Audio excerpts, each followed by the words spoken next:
આણંદના ખંભાતમાં દવાની આડમાં ડ્રગ્સ બનાવવાનો પર્દાફાશ થયો છે. એટીએસે ખંભાતના નેજામાં દવાની ફેક્ટરી પર બાતમીના આધારે દરોડા પાડ્યા હતા.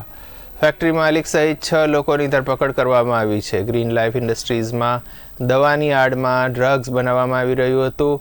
ખંભાતમાં આવેલી એક કંપનીમાંથી અંદાજે 100 કરોડનું ડ્રગ્સ બનાવવાનું રો મટીરિયલ કબજે કરવામાં આવ્યું છે.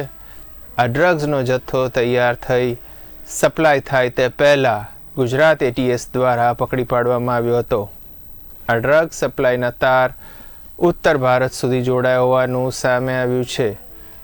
આ ડ્રગ્સ સાઉથ આફ્રિકા સપ્લાય થવાનું હતું, જેથી તે દિશામાં તપાસ હાથ ધરવામાં આવી છે. સમગ્ર ઓપરેશન મામલે ગૃહમંત્રી હર્ષ સંઘવીએ એટીએસને અભિનંદન પાઠવ્યા છે.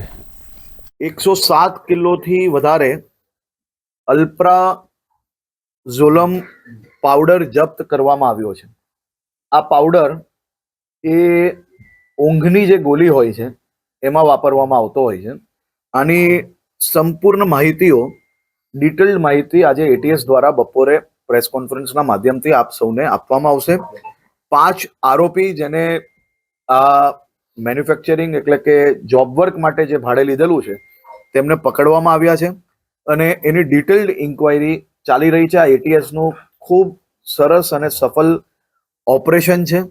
હું એટીએસની આખી ટીમને અભિનંદન આપું છું કે પ્રોએક્ટિવલી પોલીસિંગના કારણે આપે ખૂબ સારી રીતે આ એક ઓપરેશન ડિટેક્ટ કર્યું છે. આખી એટીએસની ટીમને ખૂબ ખૂબ અભિનંદન.